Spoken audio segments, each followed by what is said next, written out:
Hello বন্ধুরা, story house রানাতে আপনাদের সকলকে স্বাগতম। ছেলেদের 18 বছর হলে আর কিছু না হোক, অল্প হলেও পড়াশোনার পাশাপাশি ইনকাম করা উচিত। বাবার হোটেলের ভাতের দামের মূল্য আপন মানুষের কটু কথা শোনার মাধ্যমেও দিতে হবে। কিছু নারী যৌবনে বউ হয়েও আলাদা থাকার আন্দোলন করে, আবার সেই নারী বুড়ো বয়সে শাশুড়ি হয়ে একসাথে থাকার দলিল পেশ করে।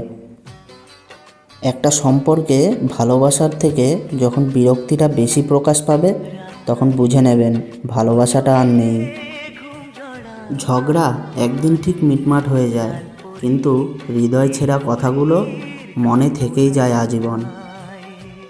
কেউ আপনাকে একবার ঠকালে দ্বিতীয়বার তাকে সুযোগ দিতে নেই, কারণ প্রথমবার ঠকাটা আপনার সরলতার পরিচয়, আর দ্বিতীয়বার ঠকালে সেটা হবে আপনার বোকামির পরিচয়।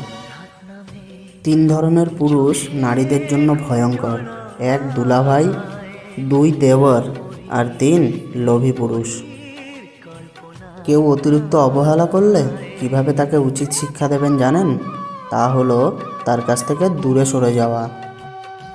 কারণ এই অবহেলাই হতে পারে আপনার জীবনের সেরা দেওয়া শিক্ষা।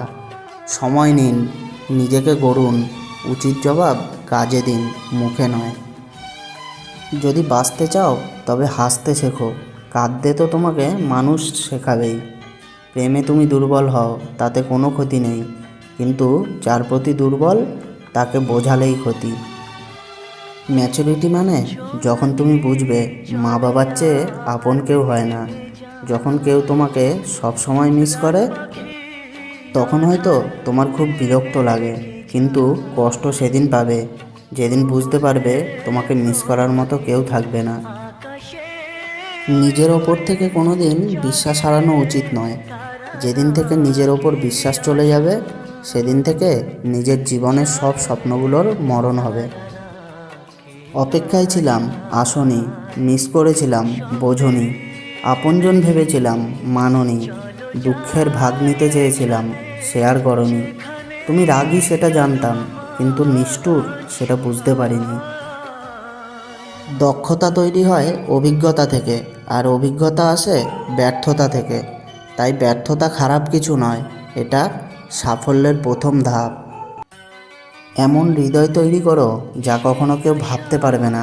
এমন হাসি তৈরি করো যা কখনো কষ্টের হবে না। এমন সম্পর্ক তৈরি করো যা কখনো শেষ হবে না। এমন একটি হাত ধরো যা কখনো ছেড়ে যাবে না। আচ্ছা, এমন করে কি ভালোবাসা যায় না? ধরেন অফিসে বসে আছেন, হুট করে পাগলিটাকে একটা ফোন দিয়ে বললেন, ওই শুনছো, আমার অফিসের ফাইলটা বাসায় ফেলে এসেছি, ড্রয়ারটা একটু চেক করে দেখো না। তারপর আদরের বউটা তাড়াহুড়া করে ড্রয়ার খুলে দেখলো একটা নীল রঙের খাম পড়ে আছে। খামের ভেতর চিরকুটে লেখা, বড্ড ভালোবাসি তোমাকে। কিংবা হঠাৎ একদিন অসময়ে ঘরে ফিরে এলেন, খুব তাড়াহুড়া করে বললেন, জরুরি একটা জিনিস ফেলে গেছি। তারপর পাগলিটার কপালে একটা চুমু খেয়ে বললেন, পেয়ে গেছি যখন যাই। বিশ্বাস করেন, সুখে পাগলিটার দম আটকে আসবে, পেছনে না ফিরেও বুঝতে পারবেন পাগলিটার গালে ভালোবাসার অশ্রু চিকচিক করছে। ভালোবাসার মানুষকে ধরে রাখতে হীরের নেকলেস লাগে না, লাগে একটু যত্ন, একটু আন্তরিকতা। ভরসা কিছুটা ক্ষতি করতে পারে, কিন্তু অন্ধবিশ্বাস আপনার সব কিছু কেড়ে নিতে পারে। সম্মান করতে শিখুন ওই মানুষগুলোকে যাদের সাথে খারাপ ব্যবহার করেছেন, কিন্তু বিনিময়ে আপনার সাথে তারা খারাপ ব্যবহার করেনি কিংবা করে না।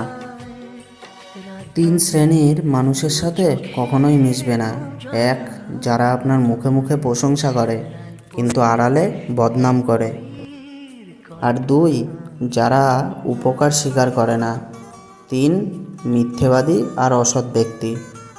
নিজের ব্যক্তিত্ব বজায় রেখে ভালোবাসুন। এমন না হয় প্রিয় মানুষের কাছে নিজের ভালোবাসা বারবার প্রমাণ করতে গিয়ে নিজের কাছে নিজেই বারবার ছোট হয়ে গেছেন। দুঃখ সহ্য করার মানুষগুলো যারা দুঃখ দেয়, তারা কখনো সুখী হতে পারে না। ঘুম আসে না দুঃখ চোখে, হারাই মুখের হাসি। মানুষ এখন রোগে কম মরে, ভালোবেসে মরে বেশি। যদি হঠাৎ করে কেউ তোমার সাথে কথা বলা বন্ধ করে দেয়, তাহলে জেনে রেখো, হয় তোমার কোনো কথা তার মনে লেগেছে, নয়তো তার মন অন্য কোথাও লেগেছে। কোনো এক ব্যক্তিকে সাহায্য করলে সারা পৃথিবী বদলে যাবে না, কিন্তু যাকে সাহায্য করবে সে হয়তো বদলাতেও পারে। হৃদয়টা সাগরের মতো করো, নদী নিজেই ছুটে আসবে তোমার সাথে মিলিত হবার জন্য। 1 মিনিটে জীবন বদলাতে পারে না, কিন্তু 1 মিনিটে নেওয়া একটা সিদ্ধান্ত তোমার জীবন বদলে দিতে পারে। সুখ হলো প্রজাপতির মতো, ধরতে গেলে উড়ে যায়, কিন্তু কষ্টগুলো চোখের জলের মতো আজীবন ঝরে যায়। মানুষের আড়ালে মানুষের বিশুদ্ধ মিথ্যে কথা বলে হয়তো সম্পর্ক নষ্ট করা যায়, কিন্তু কখনো নিজের নষ্ট চরিত্রকে সংশোধন করা যায় না। কোনো মানুষের বর্তমান পরিস্থিতি দেখে তার ভবিষ্যৎ নিয়ে উপহাস করো না, কারণ সময় এতটাই বলবান যে সামান্য একটা কয়লাকেও ধীরে ধীরে হিরে বানিয়ে দেয়। যখন কারোর সাথে প্রতিদিন কথা বলার অভ্যাস হয়ে যায়, তখন ঝগড়া হলেও ভালো লাগে, কিন্তু একদিন কথা না হলে অনেক কষ্ট হয়। 2টি কথা জীবনে অবশ্যই মনে রাখবেন। 1, তোমার চিন্তাভাবনার ওপর খেয়াল রাখবেন। যখন তুমি একা থাকো, তুমি কি বলছো তার ওপর খেয়াল রাখবে। যখন তুমি মানুষের সাথে থাকো, এক অদৃশ্য কষ্ট যা চোখ দিয়ে দেখা যায় না, ছোঁয়াও যায় না, শুধুমাত্র ভেতর থেকে অনুভব করা যায়। পৃথিবীর সবথেকে বড় কষ্ট যার নাম মায়া। পুরুষ বাঁচে অন্যের জন্য, পুরুষ কখনো সফল হতে চায় মা বাবার জন্য, কখনো প্রিয় মানুষকে পাওয়ার জন্য, কখনো খেটে মরে স্ত্রী ও সন্তানের জন্য। আর যখন নিজের জন্য বাঁচতে চায়, তখন আর সময় থাকে না। আপন অনেক ছিল, কিন্তু যখন আমি পিছনের দিকে তাকিয়ে দেখেছি, তখন ছায়াটাই আমার সাথে ছিল। স্বাদ ছেড়ে দিলে শরীরের লাভ, বিবাদ ছেড়ে দিলে সম্পর্কের লাভ, আর চিন্তা ছেড়ে দিলে জীবনের লাভ। যে দোষ করে ক্ষমা চায় সে খুব সাহসী, যে প্রতিশোধ না নিয়ে ক্ষমা করে দেয় সে শক্তিশালী, আর যে সব ভুলে যায় সে মহাসুখী। পৃথিবীটা হলো ভাড়া করা বাড়ির মতো, যতই সাজাও না কেন, মালিকের নোটিশ পেলে ঠিকই ছেড়ে দিতে হবে। কত অবধি পড়তে পারবে, কত বয়স থেকে উপার্জন করতে পারবে, এটা কারোর ইচ্ছে ঠিক করে না, পরিস্থিতি ঠিক করে। শেষ পর্যন্ত আমরা কেউই একসঙ্গে থাকতে পারবো না, কাউকে আগে ও কাউকে পরে একা হতে হবে। স্বার্থ যেখানে শেষ, বদনাম সেখান থেকেই শুরু। কাউকে দিতে পারবেন, ভালো থাকবেন ততক্ষণ। ভিডিওটি ভালো লাগলে একটি লাইক করে চ্যানেলটিকে সাবস্ক্রাইব করে পাশে থাকা বেল আইকনটি প্রেস করে দেবেন। সবাই সুস্থ থাকবেন ও ভালো থাকবেন। ধন্যবাদ।